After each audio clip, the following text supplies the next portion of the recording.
Sekkizinci elete bedgatları tanımaklan hakkında nahmeduhu ve nusalli ala Resulil kerim. Bu gece sekkizinci eletemiz kaide kanunların üstüne bahsedip bariyat. Kaide kanunlar düşününden sonra kalan datlar elinde gelir inşallah Teala. Kurek doğa doğru mu ya doğru değil mi? Sadece görün. Peygamber ediptir mi? Etmeyiptir mi? Sahabeler ediptir mi? Etmeyiptir mi? Onun verdiği yengilce kurun ne mi? Hanefi mezhepte var mı ya yok mu? Şuna mıdır? Turan başına elin alıp dua etmeli mi? Etmeliler mi? Sünnetten sonra var elin alıp üzüp dua etmeli mi? Etmeliler mi? Sana şuna mıdır? Şuarahim cinadan sonra elin alıp dua etmeli mi? Kur'an okuyup dua etmeli mi? Hemen ne oluyor? Belli oluyor. Bu bir güzel kaide var. Şu kaideden düşünsek Hanefi mezhepten inşallah delil etip vereyin. Türkmen Sahra'da inki olukon delil tutunan zatları şey. Kaidesi el-mutabi'atu kema tekunu fil fi'l kema yekunu fil terk. Femen vâdebe ala fi'lin lem yef'alhu eş-şâri'u aleyhissalatu vesselam fehuve mubtedi'un. Türkmence ne oluyor? Türkmence şey, Peygamberin edeni etmekliğe delil, etmediği etmelilerliğe delil. Bir kaidesi. Şunu düşününden sonra ki eline öyle da Peygamber Aleyhisselam'ın edeni etmekliğe delil, burada etmedik bu da şu hakkında şol etmelilerliğe delil. Bu nerede geliptir?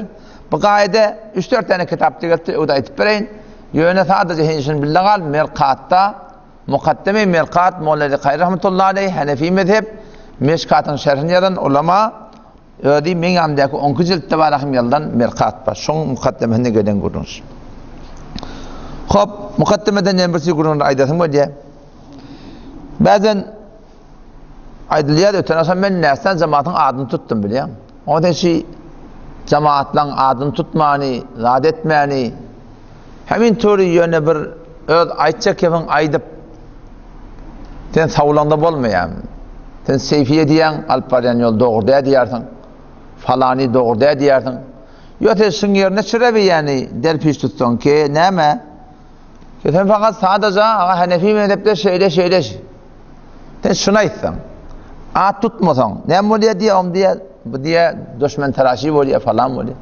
Ben dedim Türkmen Sahra'da düşmanı ki arada var, sizi ki ayanet, çağcet ve beyanet, birbirinin kelovatını tüyümüne vuracaklar. Şahatte barağırsı. Ama sen dedim, tada dedim, ben dedim, sen gelip ben aydamda aytmanına düşmanıyden ki hiçbir de kemelenek, avval zahirine du. Birbirinden namaz okumaniyet. O şu tuğratında o bir ona tiyasın şirk deyiptu, o bir ona tiyasın kofir deyiptu, o bir ona vehhabi deyiptu, o bir yine vırdat deyiptu. Şuna mıgıdış, teleke algabdır müteessifana arada ba. O zaman şu taydan tutamda tutmağında ba aradaki düşmanı kine kudurete mıngmır, men için şimdi hiçbir tesiri yok. Elbette burada apa camiada şu hareketlerin başlıklarının ulada muhtelif şahsiyetler oti, tahsirler oti. Şolun adını tutulmalı hadise kavuyor yani. Cemaatın adını tutsan tut ama falan cemaat. Yani şu cemaatın başlıklarının adını tutulmasa, falan kari adını tutup falan takdir. Şuna ol ben bir kim uğrat, şun hakkında bir narahat bulup ad tuttum, oradan yok beter teessübe sebep oluyor hakikaten. Hakkı kabul edecek adamdan, ben takdirime dedim, ben falanıma dedim deyip bana. Şahsiyetlerin adını eğer bana tutulmasa beter kavuyum. Elbette kağıtla oluyor, şahsiyetlerin öldür ad tutuyorlar. Hemşire ki Ahmet Han Kur'an-ı takdirleri ad tutup fezai mecazida hafız yolman akidası şu deyip ne kadar da yer ettik ki toğramayın cevabını verdim. Münazara çağırdım, her gün seni gerekti. O hiç dedi gel pasarmar ödedi. Eğer şahsiyetler ad tutsa, ya haydi bir zaruret bu da şolan adını tutmaklığa, onda da neymiş şolan adlarını fiille hürmet ben tutmalılar. Şu hatta her bir cemaatimizin yanına adım geliyor. O mesela hiç hatta şu şahsiyetlerin adını tutamda ben şolara takdirsiz adını tutamak. Yani Ahmet Kur'an Puryan'ın bir yanına varsan ol ama Allah'ın Yahudin yol, o da adlar kaygır, ola kaygırmayarlar yani. Orada o şey yok. Belki olan aytiyan gurrun şey baraman şolan yanına. Ya biz barma diyemde aksıda da aytiyan, barın. Tahkik edin. Erti her kim bir göre verecek. O her kim Hudayda ölecek, hap verecek. Gidin tahkik edin. Haydi bir alıp barayan yol Hanefi mezhebi öyle bolsa, şu bana sana hak yol şu Müslüman doğum. Ondan sonra da arada Mustafa zaman olan akıladan, akılan bezellerinin biri, Bezahir Türkmenle çağu keşinin biri, o da Mustafa başında bir gurne soltuz, o tahsir bey diye, bu tahsir bey diye, o falan bey diye, o hem bu evvelim var gelip duruşudur haşlar. O da kal, o sizin ölüm oluşmayanı da falan böyle şeyler kardeş otur dedim. Oluşmayanı görmeyenler mi sen camideki de dedim. Sen camideki görüp durun da sen işte ne için geldin? Ne maksat böyle geldin? Sen camide bulup sen bilen ama falan şeyle o bilen modan sen cemde hiç bir ihtirami olanak. Ber mebnai fıkıh Hanefi falan takdir şey diye. Şu Hanefi meden fıkhına öyle şey delil bilen doğru de. Falan takdir şey diye. O sen dedim bu davalardan kaçıp nirek geldin. Sen davan ortağına getirmesin. Onun şu tayda Müslüman doğum bu dağıtlardan gevren çekmeliler. İhtiram saklamalı. Tamam yani size de oları ki var akım memnun muhabbeti var. Hafız yolma hakayt ya değil mi? İki tane karşım var. İki dağıtlardan ayrılmasın. Biraz ihlas, bir de ahlak ayrılmasın. Gurrun edemizde, bahsedişimizde maksadımız Allah Teala razı olsun. Böyle hoş ahlakı bilen olsun, tücrüp bilen olsun, muhabbet bilen olsun. Oradan kabul edecek, celal edecek edem, oradan bahsetmekten el çekmeli. Şu hareketten Müslüman doğum bizim maksadımız, yani bir adamlar, bir şahsiyetler işi camiye Türkmen Serada kemez kem dörötün, alim ulema olsun diye karası olsun, vagan Hanefi mezhebe tabi olsun. Yöne bir adi Hanefi olmasın. Şu an ne kadar bizim aramızda Hanefi mezhep deyip durarlar ama, hatta ehli hak men deyip durarlar sonra bilip bedgata baş hareket edip verirler. Vay bahal onlar iki var bedgati sünnet diye tutup dururlar. Bizim maksadımız ki lağa bir şu gurrun bilemizden lağa bir hak düşün öyle. Lağa beni günahkarlığın bileyin. Ben maksadım şey siz gelip oturuyorsunuz. Hop amal ki tevfik Allah'dan. Lağa bir de siz şey hakkı iş kadar aydaylı keneme şey bir nahakı bir hak düşünamaydı. Ya hakkı nahak düşünamaydı Huda Teala. Hop gurrumda varaydı bir gece gurrum muhim gurrum. Türkmen Serra'daki bedgatlara, zatlara sünnet yalak amel eten adamların inki ulukan delili. Ötene sandığı mukaddemat geçti. O da ne oldu? Şu oldu ki bizim Türkmen ilimizdeki köp ulemalar içinde ulukan tahsirler de var. Barıp oturuşanda tahsir. Sen şu Kur'an başında elin adıp dua etiyen sana ne mi delilin var? Hanefi mezhepte ne mi delilin var? Delil yok. Peygamber Efendimiz'de ne mi delilin var? Delil yok. Peygamber ettir misin? Ettir. Ona etmediğimi yaptırıyor ne diye. Şimdi etmediğine şöyle kail. Etmediğimi yaptır diye. Cenadadan sonra elin adıp dua etiyen varmış kitapta. Yok. Belki yok. Günah deyip bab olsa da. Cenadadan sonra oturup Kur'an'ı koyup dua etiyordunuz. Ayıp var mı şey? Yok. Ona ne etiyordunuz? O etmediğimi yaptır. Şuna menreş. Ken amallar var arada. Kimin aytti mı? Sana inşallah 60'a da varırım. Onlar sonra Allah Teala tevfik kıldı. Mesela ağıtlarını tutup yeke şu bedgatları mesela aytıp vereyim. Ki şöyle iş ne mi deyip bedgat Hanefi mezhebi fukahaları şu hakkında ne mi deyiptir inşallah onun cahilina aytıp vereyim. Bari derdim de. Sonra olsun ne? Ki geçen güzelen gururuna şunu aytacaklarımız sonra avul bort geçen gururun. Ya da vererek aytyan. Eğer Peygamber Aleyhisselam bir işi etmedik olsa biz de etmelilerden mi? Şöyle Allah'ın sonra da Peygamber Aleyhisselam etmedik olsa biz de etmelilerden mi onun hava? Eğer Peygamber Aleyhisselam burada etmedik olsa biz de etmelilerden ne men hakkında? Dünya hakkının gururunda evi. Penke var, motor var, maşin var, kuler var, gaz var, uçağın var, tamam şey cedid tatları ki Peygamber Aleyhisselam manatın şahit değilsin. Hıyalına da gelmedik olsun. Bu da atlar var akım sonra ummatta bolacaklığı vallahi alem. Bu da atdan hakkında gururun yok ki Peygamber ediptir mi etmeptir mi? Peygamber çay içiptir mi onu içmeliler mi? Peygamber gel yaktır mı onu yakmalılar mı? Peygamber maturuntur onu minmeliler mi? Bu da atdan gururun yok Diyanat'ta. Belki gururun ne? Çünkü ola yankı umurat-ı dünyevi Peygamber Aleyhisselam ne ediptir dedik? Entum a'lamu bu umur dünyakum. Dünyaki işiniz önün kavul yanı ediptir. Halal haram saygırdan dünyadan bağdarlığın olsun, keşaverliğin olsun, zemindarlığın olsun, damdarlığın olsun, karhanadar her bir taraf olsun. Ödünüz dünyaki umurun ödünü kabul edersiniz. Ne yapalım etseniz ediverin. Peygamber'in hükmü şey elbette halal haramı arada gözlemeklik gerek. O taraf o bahse geçti. Bedatun leddin. Cedid dağıtlardan dine sürmeden istifade etmekten hakkında da bu dağıtlarda hiçbir dinin bir tezadı yok. Peygamber Aleyhisselam aytyan gurun neyme? Umuru dünyevi repti yok. Cedid dağıtlardan istifade etmekle bu dağıtlar repti yok. Belki Peygamber Aleyhisselam aytyanlarda her bir dağıtı bir ibadet, bir ameli dini, bir sogap deyip şunu etmeli olsak, şu tadı etmeyin Peygamber şunu edem olmalı, o şuna destur berem olmalı, ya Hanefi meden fukahaları şuna hakkında kitapta fetva berem olmalı, yokum olmuyor. Şu neydi o da? Bir amalın uğruna şu o da mevlud okumak sogap. Öyle. Tufran başında el kaldırıp dua etmek sogap. Cenazeden sonra elin kaldırıp dua etmek sogap. Şey değil ya şu an. Cenazeden sonra Kur'an okumak oturun sogap. Çadıra giyilende çıkanda her yerde Kur'an okumak sogap. Şu an Şaban ayın 15'inde 100 rekat nefil namaz okumak sogap. Recep ayda Leyletul Regaib'de falan nefil namaz okumak sogap. Şu amalları ki şunu bir doğruca parmak koyup sogap deyip şu sogap deyip edilen işlerde etmiştir. Allah Teala Rabbimiz, Peygamberimiz ve Hanefi meden fukahaları şuna imdad edip fetva verim olmalı bize. Yoksa şöyle amal doğru olmuyor. Şuna da cedid Allah'ın guruna değdi. Şu adamana, bir adam motor bilmek sogap deyip başarır mı? Uçağın bilmek sogap diyen adam var mı? Penkan yakmak sogap, kuler yakmak sogap, peşi yakmak sogap, bukhari yakmak sogap. Size gurmam deyin la. Bula öyle. Motor bilmek sogap olsa ne her gece o bandasını o taraf aylanmalı, ağaçlığa sogap. Manamam şundan. Maşine atana geldi sürmekle sogap.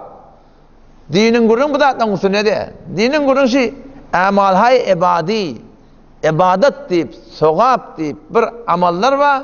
Şol ibadet sogap deyip edilen amalların hakkında anırda Allah Teala Rabbimizden, Peygamberimizden ve hatta da Hanefi mezhebin fukahalarına bana sana fetva olmalı. Şu doğrultuda var Müslüman doğan, şu da bize doğru oldu şey. İnni yank sonra zoğanı var öyle. Hava eğer Peygamber Aleyhisselam ay her burada edecek kadar Peygamber edem olmalı mı hava? Peygamber Aleyhisselam dini umurda başla.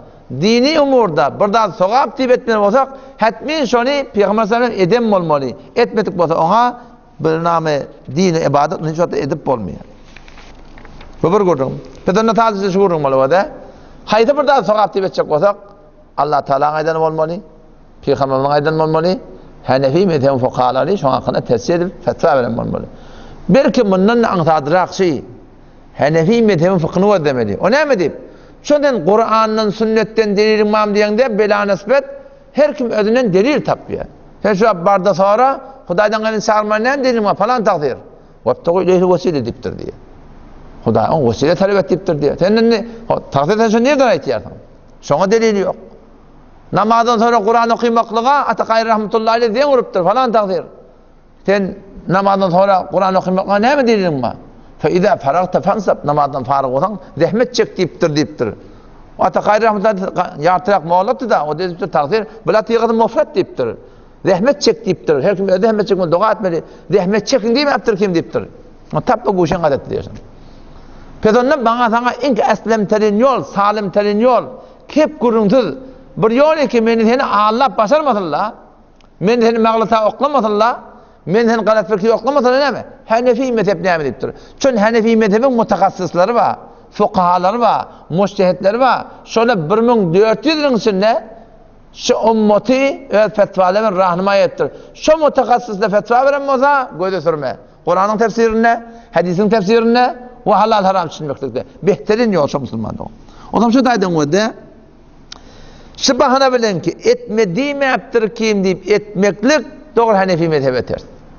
Etmediğimi yaptır deyip etmeklik Hanefi mezhebe ters. Belki Peygamber etmediğinin öğri neme delil? Etmelerine delil. Bari elin delile. Hanefi mezhebimizde delile etip vereyim. Fukahalan ken amallan idinna sırahaten bir cümlani getiriyorlar bazen. Elfaz-ı muhtelif getiriyorlar. Bir iş doğru mu ya doğru değil mi? Doğru değil diye. O ne mi diyeyim? Liannen Nebiyye sallallahu aleyhi ve sellem lem yef'al dâlike diye. Peygamber sallam etme yaptırsın diye. O da Peygamber etmediğin delil tutunuyorlar. Peygamber etme yaptırsın diye. Etme yaptır, etmediğim yaptır ki yok. Şu etmediğinin öyle etmelerine delil diyorlar. Şimdi bilemeyeceksin kim? Öğretmenin delil edip verin. Hamcanak Allah-u Şamil rahmetullahi aleyh celdiyek sefeye Avvalki cildinde 778'sinde fe'ademe fi'lihi tedullu alel kerahiye. Peygamberin etmediğinin öğrü şon mekruhluğuna delildi. Peygamber etmeptir burada dedi. Şon etmediğinin öğrü şon mekruhluğuna delildi. Baraylı ben kitabı baraylı, delile baraylı. Ben yakıya karşı ayet verin inşallah Teala. Öten asam mesela bir hadise ayet verdim. Asli hadis, asli bizim fukahalarımız bir kaide ediptirler. Ve şu kaidenin üstünde ne kadar fetvalar bir koyupturlar. Keşri iş doğruda çünkü Peygamber etmeptir. Hadis ne oldu? Peygamber şey dedi. Men amile amelen leyse aleyhi emruna fehuve reddun. Her kim bir iş etse beyanmanı, ibadet, sevap, ameli dini deyip etse leyse aleyhi emruna. Bizim de sorumuz yok etmeli deyip. El kaldırdığım yaptır. Dua ettiğim yaptır. Üşüp dua ettiğim yaptır. Haydi burada etme deyiptir. Etme yaptır bakışla. Şöyle ne mi? Etmelerine dedi. Peygamber diyor men amile amelen her kim bir iş etse sevap manada, ibadet manada, amel dini manada leyse aleyhi emruna. Bizim de sorumuz yok. Fehuve reddun. Merdut deyiptir. O zaman bizim Hanefi meden fukahaları ben 4 tane kitabın adını vereyim. Şol Peygamber'in hadisine göre bir kaide düzüttürler. Bir çarçıp düzüttürler. Kitapların adını ayıp verin. Eş'atül lemaat diye Mevlana Şeyh Abdülhak Muhaddis Ehlevi rahmetullahi aleyh 1052. yılda dünyadan giden adam. Yani çift dersinde 400 ilmin navı dünyadan giden adam. Ondan sonra berde Merkatul Mefatih mukaddemesinde gördüğü Eş'atül lemaatın avvak cildinde 136. sefesinde ve Merkat Mevlana rahmetullahi aleyh 250 ilmin navı dünyadan giden adam takriben. On şu Merkat'ın var mukaddemesinde gördüğü El cennetu li ashabis sunne ev el cennetu li ashabis sunne Munda 143. sefesinde gördüğü ve İmam Azam rahmetullahi aleyh kitabı Musned-i İmam Azam deyip şon şerhi ve Mevahib-i Latife deyip şon mezahir hak diyen avvakı cildinde ve on noktaların sefesinde şu kanun görüyor. Kanun ne mi? Kanun şu. Fukahalar yang Peygamber aydan ne var? Ayıptır. Vel mutabi'atu kema tekunu fil fi'l Peygamber'a ve bolmaklık, Peygamber'e tabi olmaklık şon aydan etmeklikte bolşuyalık Peygamber ettir mi etmeli? Etmeli. Yekunu fit terk. Şon etmediğinle etmeli onu deyiptirler. Çünkü Peygamber sayıdı da her kim bir iş etti bizim diye sormadı yok ona reddi değil mi? En şey doğrultusunda Peygamber'in iğne düşmeklik şon aydan etmekte iğne düşmek bolşuyalık şol etmedik dağdan etmeli olsa etmedik dağdan etmeden şu da Peygamber'in iğne düşmek diye ayıttı. فَمَنْ وَادَبَ عَلَى فِعْلٍ لَمْ يَفْعَلُهُ الشَّارِعُ Vakti bir iş etiye, bu anlamda ibadet, sevap, bir amel dini, lem yef'aluhu şer. Peygamber şunu etmeyaptır. Sevap deyip etmeyaptır. Amel dini deyip etmeyaptır şimdi Peygamber. فَهُوَ مُبْتَدِعٌ. Şöyle adam mübtedi deyiptir. Şöyle işte daimi, öğeden bir biname, ibadet-i sevap bildir. Şer-i Meşkat-ı Farsi'ni okuyup benim öde. Ve etteba, eşe'atil lemaatın avvakı cildinde 130 sefetinde. Ve etteba hemçinan ki der fiil vacibat der terk nizmi bayet.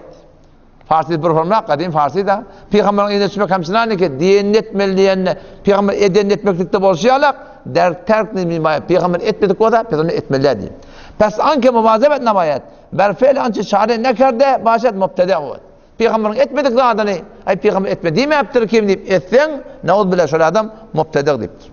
Ve Musned-i İmam Azam rahmetullah'ın şerhinde de o da en şüpherim hemmetin bir manada geliyor ve el cennetu li ashabis sünnede terkuhu sallallahu aleyhi ve sellem sünnetun kema fi'luhu sünnetun. Peygamberin bir iş etmek, terk etmek sünnet değil mi diye. Terk etmek sünnet bozacak, etmeklik de sünnet böyle. Peygamber burada ediptir mi? Şu an etmek sünnet. Peygamber burada terk ediptir mi? Şu an terk etmek sünnet. Ha bu bir görün. Ondan sonra da bir sürü amallar var. Bizim fukahalarımız fetva koyupturlar. Az cümle ve de menin akıl bilen bula amiyana rakkab yan kılır kaideyle sahip bunu size ağırrak yazın. Ama şundan melek ini dertişin antattan ya düşme asallanır inşallah. Hamana inalekem Hanefi mezhebin hidayede avval cildinde 141. sefedinde bab-ı salatul cum'ada bizim Hanefi mezhebin fukahaları fetva koyupturlar. Ki geçen gecelerde şu gurun geçti. O da ne mi?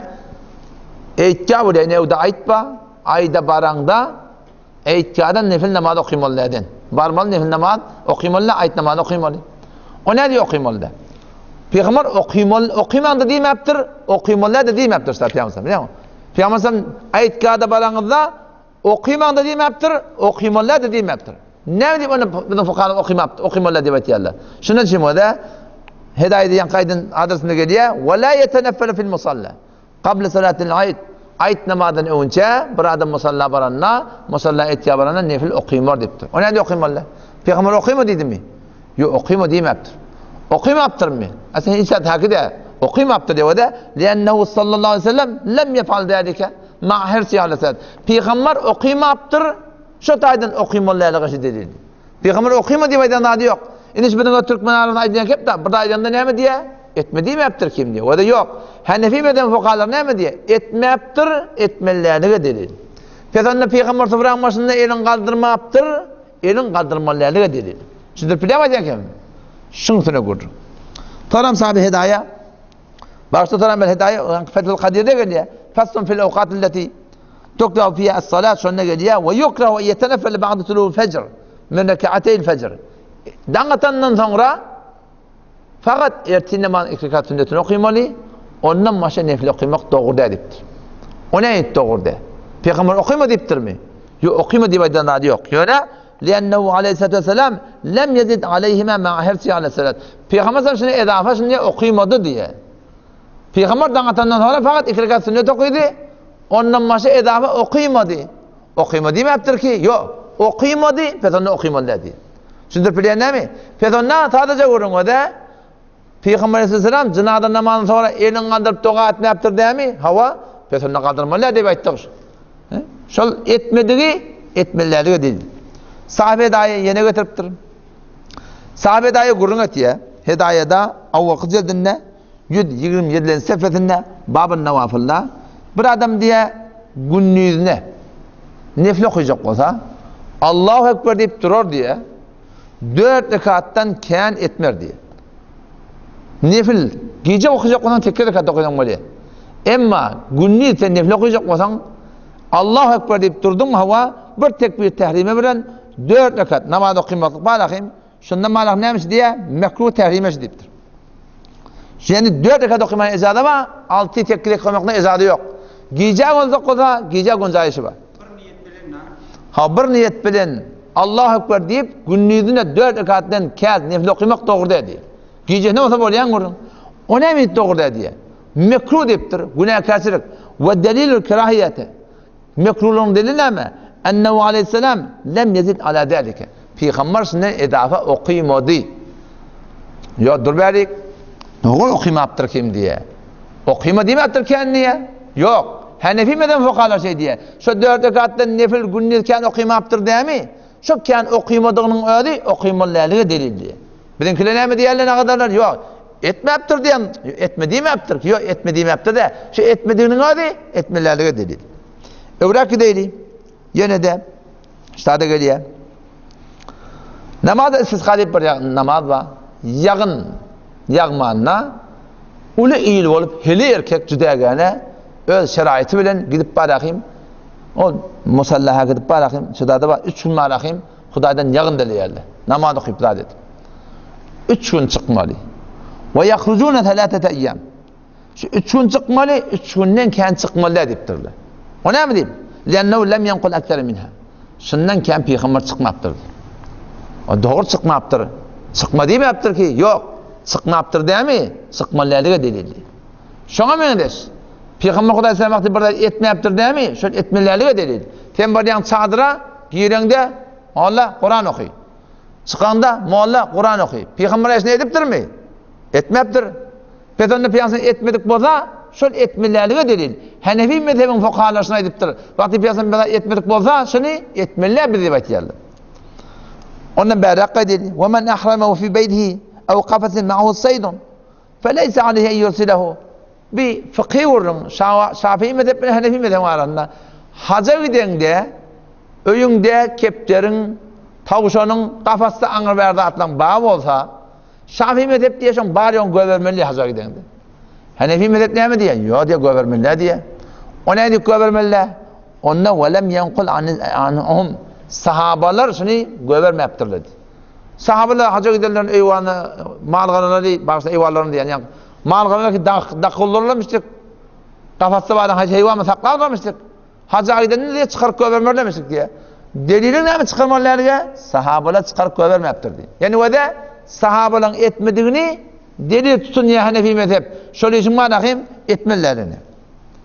Hop yine öyle kaydedin. Böylece kurum bırak doğa çeker. Yani inşallah sizler bana sana bir delil buluşur. Ki elhamdülillah şu kurumlar her yerde hakikaten Rabbinin adamlar var. Şolar delilin yedinler. Şolar hakkın yedinler benneler. Şolara ve Hanefi mezhepten delil vermektir. Allame Şeyh İbrahim Halebi 956 yılda dünyadan giden adam. Yani doğruca var akım takriben 450 yılın evvel dünyadan giden adam Hanefi mezhep. O diye ki vutur namazı cemaat bilen fakat arada ayda okuymalıdır. Şu vutur okuyor tabi diye. İşte vutur okuyorduk. Cemaat bilen okuyorduk. Şu vutur diye fakat diye arada ayda cemaat bilen okuymalı. Ondan anırdı kalın 11 ayda bir vakitte aradan yatacak diye bir nefil cemaat okuyacak da. Onun mekruhu deyiptir. O ne deyip mekruh? Peygamber okuyma demeyiptir ki. Yo diye. O da liyennehu neflun min veçin lem yenkul anin nebi sallallahu aleyhi ve sellem. Arada aydan başta Peygamber Aleyhisselam'dan sahabalardan üçüge otur vacibi cemaat bilen okumaklık sabit dedi. Lem yenkul an. Hiç gelen görün yok. Ve la an ahadim mines sahabe.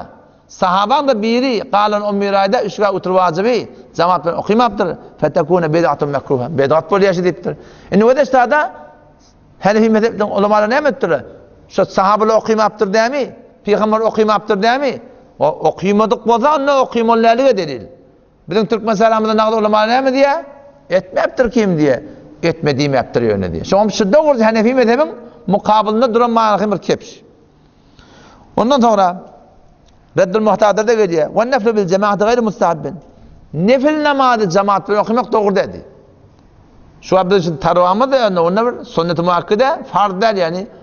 Fakat diye şunu arada ayda taravanı cemaatleri okumak doğru diye. Kâle vakti nefilliye cemaatleri okumaklık doğru dedi.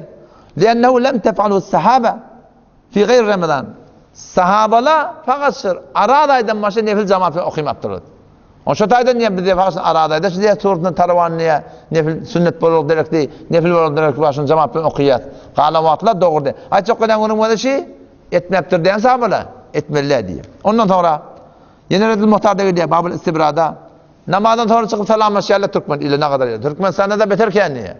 Hatta ertesi namazdan sonra ikinci namazdan sonra çıkıp şöyle doğru vurup selamlaşıp kokurtolaşıp birini dua atıp çıkıp gidiyorlar.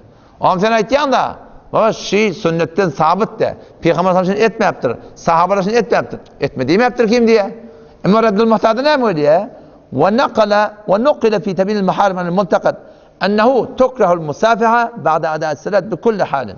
Namazdan sonra, mutlesel namazdan sonra dışarı çıkıp her bir doğratında salamlaşmaklık su doğratında malakim tertip kurup duruşunu şimdi mekruh ediptir. O ne demek mekruh? Peygamber etme deyiptir mi? Etme diyen adı yok. Lenne sahabete radıyallahu anhum ma safa'u ba'da salat. Sahabeler namazdan sonra salamlaşmaktırlar. Şöyle salamlaşmadığı delil ne mi? Etmelerine diye bitiyor. Ondan sonra berrak dedi. Hindiye'de diye. Fetavai Alimgiri'de 4. cildinde 264. sefetinde geliyor. Kıraatul kafirun ilel ahir me'al cem mekruhatun. Sure Kul ya eyyuhel kafirun'dan ta ahirine çelim bir üjübmek bolup okuymaklık sonra birinin sokağına bağışlamaklık şimdi mekruh ediptir. Bu ne ediptir? Kur'an okuymanı mekruh ediptir. O ne edip mekruh? Liyennehu lem yenkul zâlike anis sahabe ve tabi'in. Sahabeler şey etmeyaptırlar, tabi'yle şey etmeyaptırlar. Baktın şöyle burada da dinip etmeyaptırlar değil mi diye. Sen ne diyorsun tertip kuruyan diye? Bir böyle ittifakî men birinin oyuna varyan sen birinin oyuna varyan falancan Kur'an okuyup bir nenin ruhunu bağışlatacak. Bu ittifakî olsa bunun müşkülü yok.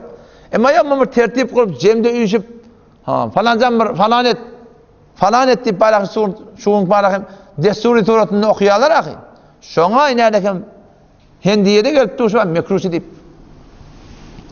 Ondan sonra aradayın hakkında bırak deyiptirler. Bu ne bitmedin? Hatım-ı Kur'an bolundan sonra dua etmekti. Hatım giyeceksin. Hatım bolunni. Dua deydin. Dua edecek mi? Ha, ediver müşkül yok. Her kim ödesin. Ama yok. Üyüşüp dua etmeliyen kurun. İnerlekim Hindiye'de 318. sefetinde ve Bezaziye'de Behamiş Hindiye 6. cildinde 380. sefetinde aydıptır. Yukruha ad-dua hatmel Kur'an inde hatmel Kur'an. Duaya hatmel Kur'an etmeklik Kur'an'a hatmettik, gel dua hatmi Kur'an'a deyilip, be cemaatin cemaat bolup, şey değil mi? Şu diye mekrusu deyiptir. Dua etmektir. Ya Allah hatmetini kabul et falan et. Hazakun dua deyip hemmeti emin deyiptu. Hanefi medhem kitap fetva vertu. Mekruh günah işi diye. O ne yaparım? Günah olmalı. Dua deyipti onlar ahi. Gurunşun ne? Her bir kavdat deyin ne? Her bir dadikten ibadet, sogap, amalı dini deyip etcek kolyardın.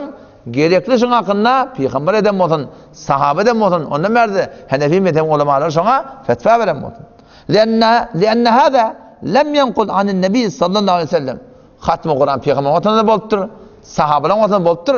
ختم القرآن bolla gelin duayı ختم القرآن okuyun deyip şeyde bir tertip arada kurulmaptır. Ondan sonra da yak Bezazi ve Hamşin diyen ibaret okuyup verin. Ve yukru'ad dua inde ختم القرآن fi Ramazan ev bi cemaatin harice. ختم القرآن bunun arada ayda olsun. Ya bir var yakın mana önüne ختم القرآن ediptir. Oturup da varlığını üzüp dua etmeklik mekruh deyiptir. O ne deyip? لَنَّهُ لَمْ يَنْقُلْ عَنِ السَّحَابَ. Sahabe etmektir. Sahabe Kur'an hatmediptir, dua ediptir. Sen Kur'an okuyan değil mi? Arada da biri gözüne döneyin, Kur'an hatmediptir. Bir tane ala çocuk, bir kap çocuk bilen eline 5 tempul, o bana getirip verdi. Akuna aslında dua edip ver. Ne ben dua etmeliydim? O hatmın duasıydı. Ben dedim 30 fayda Kur'an okuyup durun dedim. Oturup ya Allah ben şu Kur'an'ın togavını enem başına başlayan, enem ruhuna başlayan, kakım ruhuna başlayan. Şuna akun öğretmeliydim. 30 fayda Kur'an okuyup durun. Oturup dua ettin. Şuna işi var mı? Yaman öğrettirler bir de biliyor musun? Şehitmin akun dua etip durun. Akun dualarını kârek kavlu olayarak. Örttüğün sonra namazdan dua edip durun. Allah'ım mağfirdin o dua. Allah'ım yakın abudun o dua. Allah'ım nesa'inu kan o dua. Şıdatlar doğur der. Hatm-ı Kur'an deyip, pırdat deyip, üsüp dua etme. Hatm-ı Kur'an ettim, otur ödün dua et. Aradayda Hatm-ı Kur'an ettik mi? Her kim oturun ödün dua etsin. Çünkü Peygamberimiz şu salatu tilkibide okuyor, şu da okuyuptur şunu. Şu Hatm-ı Kur'an ekletip o da tuttur. Şu da ayet tutuptur. Şu da nehar ettir. Şu da sporma bana diye çaytı uçuptur Türkmen elfazı bilen biliyor musun?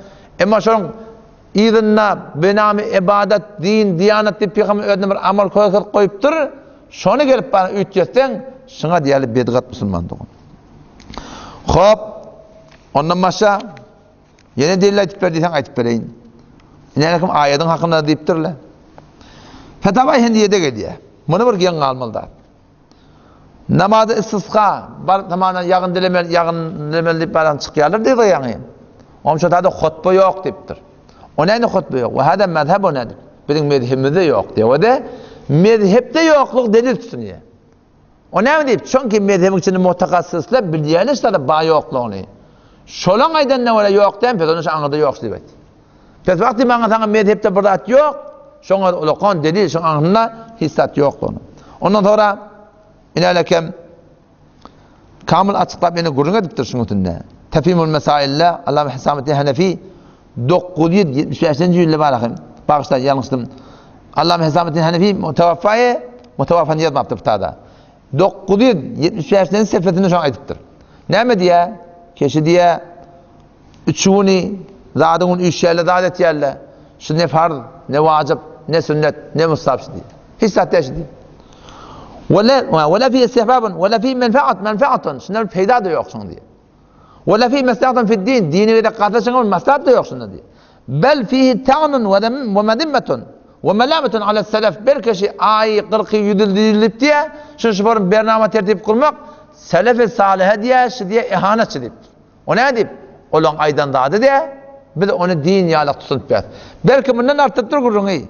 Bel alen nebi sallallahu aleyhi ve sellem Peygamber Huda Aleyhisselam'a ihanetçi deyiptir. Ay 40 yüdül vermektir. O ne deyip? Şun Peygamber Aleyhisselam vakti bir adam dünyadan giden ne? Şun ne mi hakkı hukuku var? Aydıptır da şunu.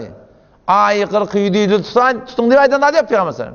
Sen gelip bunu tut yardın, şu Peygamber'e ihanet. Ve belki deyiptir, bel alallahi teala. Huda Teala cüretçi deyiptir. O ne deyip? Huda Teala dinimi kamil ettim diye. Ay 40 yüdül sen nereden getirdin? Peygamber etmeyaptır, sahabe etmeyaptır, tabi'in etmeyaptır. Medhepte de yok kurun. Sen şimdi nereden getirdin? Şu diyanatın ulemalarına, Peygamber'in koydu ne? Böyle Huda Teala bir cüretçi deyiptir. Ne mi deyip? Huda Teala aytmak zadını biz bu unvanı din etiketliyiz. O şu suratında Ahkamul Kur'an'ın muhtişefi rahmetullahi aleyhi de şey belli bir günü ve taksisul 11 min kulli şehrin lisanı sevap 11 günü her ayda şerun ölüleri sadaka pişirmeli falan etmeliyip, bizim Türkmen'de penşemben pişiriyorlar. Belli bir gün belli yerler. O kadar taksisil yevmü thalith, 3. günü ya 40 günü ba'del mut ölen sonra kullu zalika minel bid'atil munkar. Çünkü hemmeti teneke bid'at Mufti Şefidiyani, Mufti Taqin diyadesi. Mufti Taqin Türkmen sarasını bizden kabul etti ya, şu benden diyadesi. Şu deyip dur, şimdi bid'at şu deyip dur. Lennehu ne bid'atul, la dakhla fihi lil ibad. Benden bunun hak yok diye geldi ödünden buradan sokap deyip dursun diye. Peygamber etmeyaptır, sahabe etmeyaptır, tabi'in etmeyaptır. Hanefi mezhepte yok lan. Sen gelip ödünden buradan diyardın, işte adı müşkil tafır yedi. Fekanet bid'a, bid'at bir yaşa deyip dur. O şuna meyes Müslüman doğun. Tezgü etkalden odağa gitti bir gece.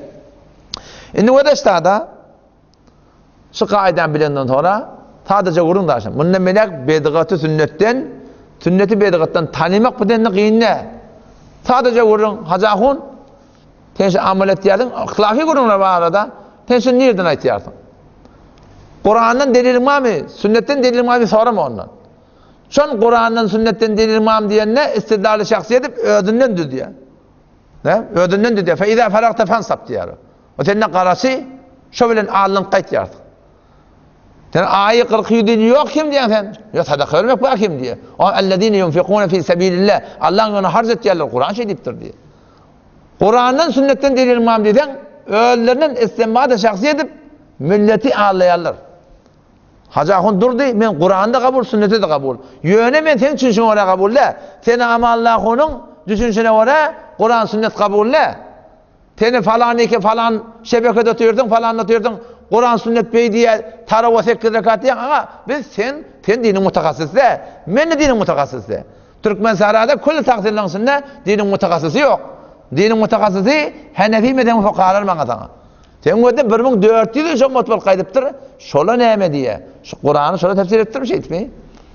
Mevlud Khan'ın hakkında ayet-i Kur'an 10 tane kitap yazıptır. Hormatlı Ahmet Ahun Kur'an Portakdir kitap yazıptır. 10 tane delil getiriptir. Nereden? Kur'an'dan. Kim ayet ya? Kur'an ayet ya. Acap bir kurun. 700 yıl içerisinde çizdi bina Mevlud Khan'ı esen dünya İslam'da ehl-i sünnetin arasında yokmuştur. Yok daha da 700 yıldan sonra 10 tane delil getiriptir Kur'an'dan. Şondan siz bardağın sonra takdir tenşi ayet diyen keplerini nereden ayet ya? Çıdır pilav ediyen keplerini. Delilin nereden? Delil bana Hanefi mezhep, men Hanefi mezhep veriyen. Men ne Kur'an'a münkür, ne men hadise münkür. Yöne men mutakassıslar dinle. Sen ne mutakassıslar dinle. Senin takdir de mutakassıslar dinle. Senin doktor da mutakassıslar dinle. Men dinin takassısını İmam Azam bilen, İmam Muhammed bilen, İmam Ebu Yusuf bilen. Ha hayrul kurunun adamdan arka var kayıttırlar. Bula da şu arkadan attırlar. Şu biz şolar bilmez Müslüman doğum. O zaman şu daydan sadece vurun. Peygamber Aleyhisselam'ın edeni etmekliğe delil, etmediği etmeliğe delil. Sadece sonra Peygamber ediptir mi? Hanefi mezhepte bana tamam koyuk edip verdi. Bir de göze sürmedi. Hanefi mezhepte yok değil mi? Set bil, şun anlatı var bedgat. Şimdi film aytyan kim? Baştan bu zikâlek vatanalım. İnşallah ne? Eğer ertaşında memur göreyin, şu bedgatlara girip bolayam. Şu bir sürü payeyi gurruna var. Şu da düşünmede var. Adam mağlata atar Kulli Türk meselede şu ulukan deliller şu. Peygamber etmediğim yaptır. O Hanefi mezhebi fuqahalar hemen deliller koyupturlar. Peygamber etmeyaptır, etmeliler. Sahabe etmeyaptır, etmeliler. Kur'an okuyup emin deyip durun adın var, mekruh deyip dur. Hatm-ı Kur'an sonra sen doğa edeceksin, sen doğan mekruh deyip dur. Ne mi deyip? Sahabe etmeyaptır. Peygamber'in sözün kıyıtkası oldu. Hayti burada dedi ki, benamı din, ibadat, bir emeli dini edecek bolsak, şu taydan bana sana Hanefi mezhepten ne mi şuna? Delil verecek inşallah. Allah tanrıcan tevfik versin. Vesselamu aleyküm ve rahmetullah.